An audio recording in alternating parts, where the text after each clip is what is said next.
Welcome to this explainer. Today, we're jumping right in to demystify a massive buzzword, digital ownership and the whole NFT ecosystem. You know, these concepts flying around our feeds, they actually have some serious implications for creators, for you as consumers, and really for the entire future infrastructure of the web. So rather than just skimming the surface, we're going to unpack exactly what this paradigm shift means, how the gears actually turn behind the scenes, and where this tech is literally altering the digital landscape. Okay, let's dive into this. Because when digital assets change hands for, some pretty wild valuations, it naturally begs one immediate question. What exactly are you buying? I mean, it's so easy to get caught up in the market hype, right? But beneath all that noise, the core concept of ownership is genuinely being redefined. Think about it. You can't hold these items in your hand. You can't stick them on a physical display shelf in your living room. So to understand how definitive, verifiable ownership actually works in a purely virtual space, we really need to take a look at the mechanics making it all possible. Section 1. The basics of NFTs. Let's look at what these unique digital assets actually are and how they represent genuine ownership. Now, what's really interesting about this comparison is how it cleanly separates interchangeable crypto from NFTs. To truly grasp what you're buying, we have to start with the fundamental building block here, the non-fungible token, or NFT.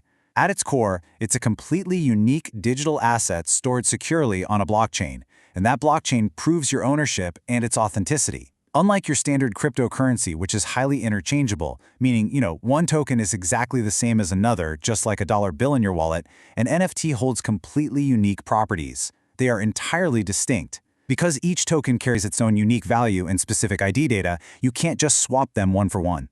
Trading one NFT for another means you are acquiring a completely different asset altogether. It's like trading a rare painting for a vintage car. They just aren't the same thing. Section 2. How NFTs are made. Let's transition over and see how these unique assets are actually brought into existence without getting bogged down in all the heavy jargon. So let's pull back the curtain a bit on the technology. How do these things actually come to be? We really don't need a degree in computer science to understand the foundational process.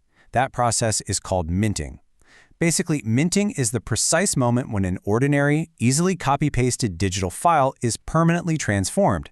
It becomes a verified, trackable, and strictly ownable asset on a blockchain. And this brilliantly illustrates that whole concept. Distilled down, it's a super straightforward two-step procedure. Step 1. The digital content is officially recorded, and step 2, that content gets verified on the blockchain.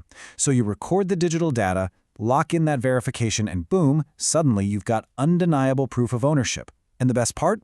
Anyone, anywhere in the world, can independently verify it. It turns an abstract technical idea into a concrete reality. Section 3. Powering the creator economy.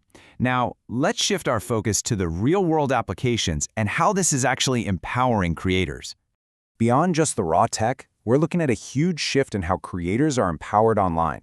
Traditionally, digital artists, musicians, they've had to navigate some massive hurdles, right? Usually relying heavily on third-party platforms just to get their work out there and make a living. But now, artists maintain their ownership and earn direct royalties. They can literally sell their creations directly to their fans. And it's not just about keeping tighter control over that initial sale. The smart contracts baked into these NFTs allow creators to earn continuous royalties on secondary sales. So if an artwork skyrockets in value later on, the original artist still gets a cut. It creates an ongoing direct pipeline of value between the creator and the consumer. And hey, it's not just indie artists getting in on this. Major, established industries are actively integrating these mechanics too. Take sports platforms, for example. They are now offering digital trading cards and memorable video moments. They're engaging fans through highly exclusive experiences and verifiable digital collectibles. So instead of just owning a piece of printed cardboard, a fan can literally own the officially verified digital video clip of a monumental game-winning play. It's wild. It introduces an entirely new layer of engagement between audiences and the sports they absolutely love. Section 4. Expanding into virtual worlds. Let's move on and see how this builds into virtual reality in the metaverse. You see, this concept of digital ownership is rapidly spilling over. We're moving from singular items, like a piece of digital art or a sports clip, into entire digital environments. In virtual reality in the metaverse, the scale gets, massive. Users are actually able to buy, sell, and genuinely own digital land, virtual items, and interactive experiences. It operates quite literally as digital real estate. Just as you might buy a physical plot of land in the real world to build a house or set up a storefront, people are securing their own verifiable plots inside these growing virtual landscapes. The digital token simply serves as the undeniable deed to that virtual property. Section 5. The risks and challenges. Now, let's transition to the reality of the hurdles this emerging ecosystem currently faces. To get the full picture, we absolutely have to look at the hurdles objectively. Every new technological frontier faces growing pains, and there are 4 critical areas of challenge shaping the market right now. First up, market volatility. The values of these digital assets can, and do, fluctuate significantly. Second, environmental concerns. The sheer computing power required for certain blockchain verifications can have a notable environmental impact. Third, intellectual property issues. Navigating the legalities around who truly has the right to mint and sell specific digital media remains highly complex. And fourth, accessibility barriers. The technical knowledge currently required to safely manage digital wallets and actually do the minting process can definitely prevent everyday users from easily jumping in.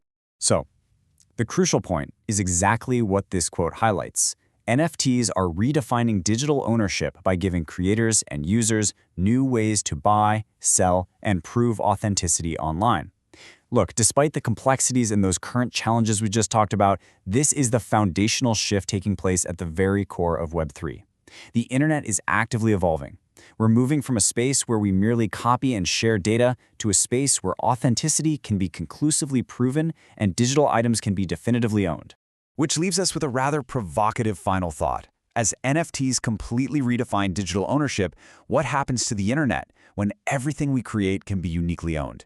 How is that going to permanently change the way we interact, the way we value creativity, and the way we view authenticity in a purely virtual space? It is a truly fascinating paradigm shift to consider. Thank you so much for joining this explainer, and definitely keep exploring the evolving digital world around you.